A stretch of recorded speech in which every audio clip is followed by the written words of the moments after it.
ए, तोरे नाम हनुमान है?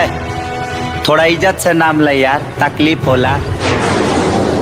खाली हनुमान ना, हनुमान प्रसाद जादव, जादव जी। ए, तोरा पता बा कि तोर नाम के रसीद कटल बा? है प्रभु कि अपना चंदा में हमारा के शामिल कर लेनी, ऐसा करी। ई ला 51 रुपया ना लो रा, कौन बात ना। ये कोनो चंदा के रसीद ना है, तोहर जिंदगी की रसीद है। तोरा ऊपर भेजे के फरमान आइल बा। रे हजार बाप के एगो औलाद, देख ऐसा केहू मिलल ना कि हनुमान प्रसाद से मिलला के बाद हिलल ना।